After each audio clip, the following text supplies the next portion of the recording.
안녕하세요. 캐나다에 사는 용접사 김재환입니다. 오늘은 부동산에 관한 내용을 다루도록 하겠습니다.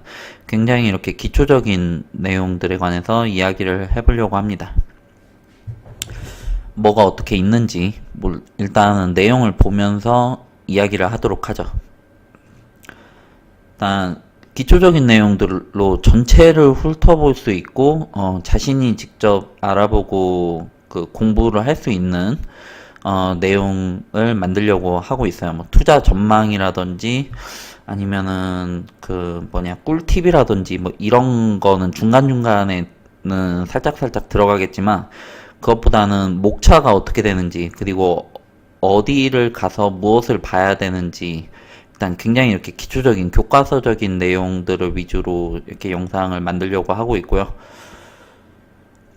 제가 봤을 때는 이거는 굉장히 좀 중요한 것 같아요. 이제, 어떻게 보면은 1년 소득보다 이제 본인이 얼만큼 대출을 받을 수가 있고, 뭐 집을 사는지, 뭐, 렌트를 하는지, 이게 1년 수입을 능가를 할 수가 있거든요. 아주 간단하게.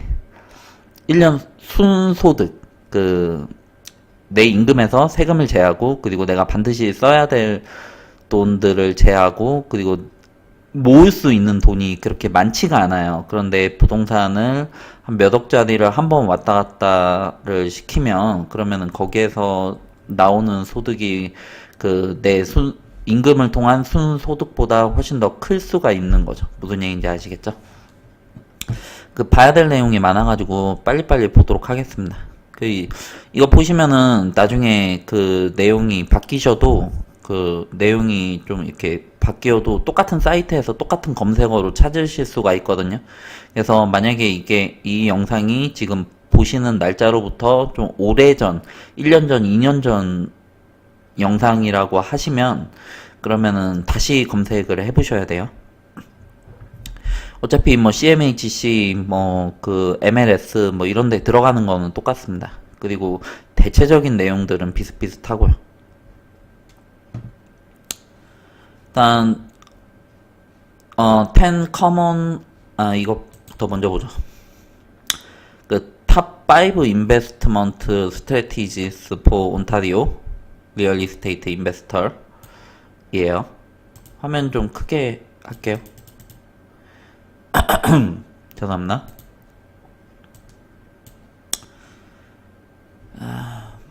이분이신 것 같아요. 모기지 브로커이신 것 같은데 모기지 브로커라고 하시네요. 개인 웹사이트인 것 같고 정리가 좀 잘 되어 있어가지고 이걸로 골랐습니다. 일단 5가지인데 바이 앤 홀드, 이제 그냥 사가지고 유지를 하고 있는 거예요. 렌트를 하든 아니면 본인들이 직접 사시든 그게 바이 앤 홀드예요. 그리고 플립은 사서 약간 이제 고쳐서 다시 파는 건데 간단하게 그냥 지저분한 거를 좀 이렇게 이쁘게 꾸미는 거를 코스메틱 레노베이션이라고 하거든요. 화장한다고 하죠. 그거는 그냥 바닥 바꾸고 벽에 페인트질을 하고 그리고 뭐 이렇게 좀 까진 데 있으면은 그런데 좀 이제 보수하고 뭐 그 정도예요. 직접 하시는 분들도 있고 뭐 전문적으로 하시는 분들도 있고 싹 다 뜯어 고치는 것도 있고 그런 거 플립 앤 플럽이에요. 이제 그렇게 하고 하이브리드는 홀드랑 바이 앤 홀드랑 플립을 섞어 놓은 것입니다. 그래서 사서 이거를 고쳐서 뭐 되팔아도 되고 뭐 렌트를 해도 되고 그리고 이제 수익이 나는 대로 하겠다라는 거죠. 저도 약간 하이브리드를 생각을 하고 있죠. 뭐 이것도 하고 저것도 하고 한국어로 하면 잡종이라는 이야기예요. 조인트 벤처는 동업입니다. 동업 만약에 제 이름으로 이제 은행에서 대출을 받아서 뭐 집을 4개를 하고 그리고 제 친구 이름으로 4개를 또 할 수가 있으면 그럼 둘이 합쳐가지고 아파트 하나를 사요. 그럼 8개 뭐 10개 뭐 이렇게 있으면 그러면 그걸 조인트 벤처로 같이 산 다음에 이 2명이서만 합의를 해가지고 같이 관리를 합니다. 그렇게 되면은 효율성이 굉장히 이렇게 높아지죠. 집을 쪼개면 쪼갤수록 그리고 많으면 많을수록 이 수익이 더 높아져요. 렌트토운 이거는 저희가 하고 있는 거고 저희가 주로 관심 있어 하는 것입니다. 렌트를 하면서 이제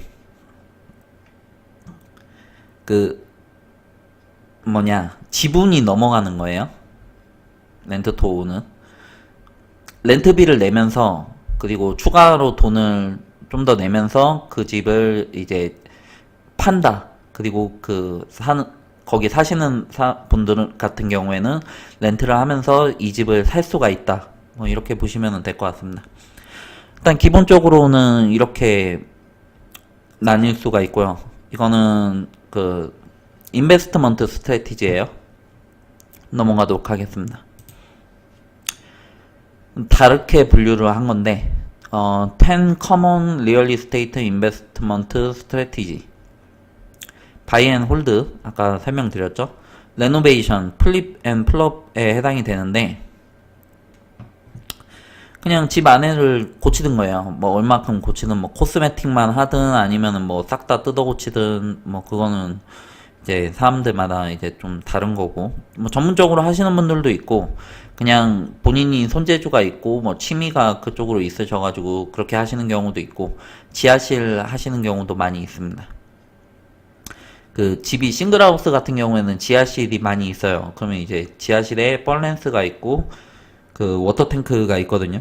이제 그쪽을 레노베이션을 한 다음에 뭐 렌트를 주고 뭐 출입문 따로 있는 경우가 좋죠. 그래서 내가 반드시 레노베이션을 안 한다라고 해도 팔 때를 생각을 하면은 출입문을 따로 하는 게 기왕이면 더 좋습니다.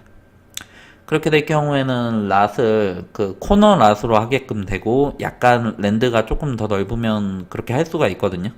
뭐 집을 새로 짓거나 아니면은 이제 그게 이미 되어 있는 집을 하는 게 낫죠. 듀얼 어커펜시 같은 경우에는 이제 섭 디비전도 그렇고 집을 나누는 거예요. 뭐 랜드를 나눌 수도 있고 뭐 집을 나눌 수도 있고 이렇게 해가지고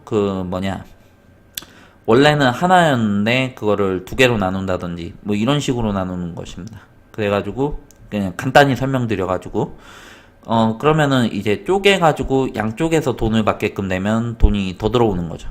이제 물론 한 채를 받았을 때보다는 조금 이제 적어지겠지만 뭐 예를 들어서 뭐 집 한 채에 뭐 800불에 받을 거였으면 그러면 600불로 두 개를 받으면은 1200불이니까 800불보다는 더 많이 받는다. 이렇게 보시면 되고 그리고 새로 타운이 형성되는 곳은 건설사가 들어가서 이제 땅을 산 다음에 그쪽에다가 도로랑 그리고 수도 이런 것들을 이제 전기 이런 것들을 다 일단 연결을 끌어오고요. 끌어오고 나서 이 땅을 조각조각 나눠요. 법적으로 주차 공간을 얼만큼 형성을 해야 되고 가까운 데에 뭐 상가가 있어야 되고 뭐 학교가 있어야 되고 뭐 이런 룰이 있어요. 그런 룰을 지켜가면서 공원도 중간에 어느 정도의 사이즈로 무조건 가지고 있어야 되고 그리고 그 외에 이제 거주 지역으로 들어갈 수 있는 곳을 이제 나눠가지고 이제 각각을 분양을 시킵니다. 그래서 분양이 되면은 집이 올라가는 거고요. 그리고 분양이 안 되면은 이제 계속 이제 분양을 될 때까지 좀 이제 쇼룸을 계속 이제 가지고 있죠. 저희가 한 경우에는 이제 시티에서 그거를 섭 디비전을 해가지고 구역을 나눠 주었고요. 그리고 조그만한 건설사들이 대량으로 이제 입찰 경쟁을 했어요. 그렇게 해가지고 이제 거기 가면 각 회사별로 쇼룸들이 있었는데 그런데 좀 어느 정도 큰 회사 같은 경우에는 그 지역을 아예 그냥 통째로 자신들이 다 가져가는 경우도 있습니다. 이 디벨롭먼트는 뭐 마찬가지예요. 이제 땅에서 그냥 이렇게 올리는 거죠. 집을. 빌딩이 될 수도 있고 아파트가 될 수도 있고 그리고 타운하우스가 될 수도 있고 빌라도 있고요. 뭐 많죠. 이제 그렇게 되는 경우가 있는데 그런데 이 중에서 대도시 근처에 이제 다운타운 쪽에 오래된 지역 그 오래된 집들이 있는데 이제 나중에 어디에서 뭐 아파트를 짓겠다 그러면은 그 집을 사야 되거든요.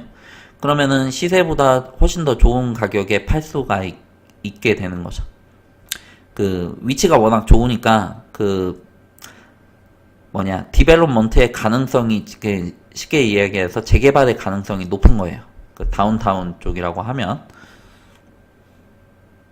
아직 개발이 안 된 지역을 보는 거죠. 언제 그게 그렇게 될지는 알 수가 없는 거고 그 협상이 잘 진행이 될지 뭐 어떨지는 그거는 또 부수적인 일이고 뭐 어쨌든 그 투자 방법 중에 이런 게 있다 이렇게 보시면 되고요. 아무래도 외곽 쪽보다는 그 타운 쪽이 그 중심부 지역이 그 낡았을 때 나중에 재개발이 될 가능성이 더 높아지는 거죠. 이제 그쪽을 재개발을 해서 높이 올려버리면 그러면은 이제 그 회사에서도 어느 정도 수익이 나는 거니까 이제 접근을 하기가 쉽죠. 그런데 외곽 같은 경우에는 그러면 어차피 외곽이라고 하면 그럼 그 지역을 이미 개발이 되어 있으면 거기를 재개발할 게 아니라 이제 그 옆에 빈 땅을 재개발하는 게 훨씬 낫거든요. 그 건설사 입장에서는. 그래서 외곽 쪽이라고 하면 이제 재개발의 가능성은 좀 적은 거죠. 그거는 뭐 어디든지 마찬가지지 않을까 뭐 저는 이렇게 생각을 합니다. 포지티브 캐시플로우 프로퍼티즈 같은 경우에는 렌트 하우스예요. 그 이제 대학가 근처에 방이 많은 집이 있어요. 그 방이 많은 집이 있고 그러면 그 각각의 방을 렌트를 주거 그 세입자를 받거나 아니면은 에어비앤비를 하는 경우에 그러면은 캐시플로우가 발생을 할 가능성이 굉장히 이렇게 높습니다. 일단은 들어오는 현금이 어느 정도 있는 거예요. 이 네거티브 기어링 같은 경우에는 그 제 돈을 붓는 거예요. 제 돈을 부어서 그 일단 세입자를 받았는데 제가 제 임금 중에 일부를 그 넣어야 되는 거예요. 왜 그러냐면 이제 렌트비가 그 모기지랑 세금을 다 커버를 할 만큼 되지가 않아서 그런 거예요. 근데 왜 이거를 하냐? 그러면은 캐시플로우가 마이너스가 나는 거죠. 근데 왜 이거를 하냐? 발전 가능성을 보는 거죠. 이 발전 가능성이 어떤 지역들보다 높다라고 하면 그러면은 집을 새로 지었을 때 이게 그 당장에 마이너스가 난다라고 해도 이게 나중에는 현금 흐름이 훨씬 더 좋아지고 시세 차익이 100% 발생을 한다라고 하면 이 네거티브 기어링에 들어가는 거예요. 이거는 저평가되어 있는 지역을 정확히 이제 봐야지 알 수가 있는 것이죠. 판단하기가 조금 어려워요. 언제 이렇게 시세 차익이 올라갈지 모르는 거고. 그래서 이거는 조금 이제 어려운 투자가 되게끔 되는 거죠. 일단 초보자들은 이것보다는 일단 당장에 캐시플로우가 발생을 하는 게 좋아요. 나중에 이게 시세 차익이 뭐 운이 좋게 이렇게 어디 뭐 근처가 개발이 돼가지고 시세 차익이 발생을 할 수도 있고요. 뭐 아무튼 그렇습니다. 이런 방법이 있다 이렇게 보시면 되고 커머셜 리얼 이스테이트는 상가 투자죠. 상가 투자. 그 임대소득을 받는 건데 완전히 개별적인 이야기예요. 그 이제 저희 같은 경우에는 안 하고 있는데 공실의 위험성도 어느 정도 있고요. 그리고 상가가 이제 점차적으로 이제 계속 줄어들죠. 인터넷으로 자꾸 넘어가고 있고요. 뭐 그렇게 진행이 되고 있습니다. 그건 이쪽도 마찬가지예요. 캐나다도 약간 좀 그런 경향이 있죠. 하우스 앤 랜드 패키지 있고요. 그 아까 그 뭐냐 건설사 얘기 잠깐 이제 드렸는데 그걸 같이 해가지고 그 뭐냐 랜드를 사서 하우스를 그쪽에다 이제 짓는 경우도 있고요. 그리고 이제 뭐 집을 어떤 지역 어디 같은 경우에는 이제 랜드는 어디 소유고 그리고 하우스만 그 모바일 하우스 같은 경우에 이제 하우스만 자기 소유이고 랜드는 이제 뭐 시에서 관리를 한다라든지 뭐 이런 것도 있고요. 그리고 이제 랜드가 있는데 이제 집을 지으면 이제 약간 떨어져 있는 좀 널찍널찍한 거죠. 널찍널찍한 땅을 가지고 가고 그리고 이제 그 위에다가 집을 짓는다라든지 뭐 이런 거. 근데 그러면 이제 보통 일반적으로 땅값이 이제 좀 싸요. 그런데 이제 뭐 전기를 어디까지 끌어와야 되는지 이거에 따라서 이게 비용이 크게 이렇게 올라갈 수가 있고 그리고 그 시골 지역이라고 하면 septic이나 우물이 들어가야 될 수도 있고 그러니까 도시가스가 되냐 그리고 도시 수도를 쓸 수가 있냐 그 뮤니서플 그 뭐냐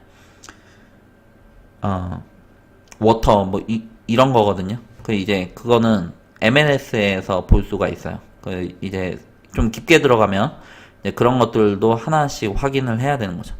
랜드 뭐 땅 투자 뭐 땅을 사가지고 나눌 수도 있고요. 그리고 뭐 집을 지을 수도 있고 뭐 다양하게 쓸 수가 있죠. 아무튼 이렇습니다. 이쪽에서 분류를 한 거는 그 뭐 대체적으로는 이렇게 간단간단하게 설명을 드렸어요. 이거는 넘어가도록 할게요. 뭐 다 중복되는 내용들이라서 일단 2부에서 이어서 하도록 하겠습니다.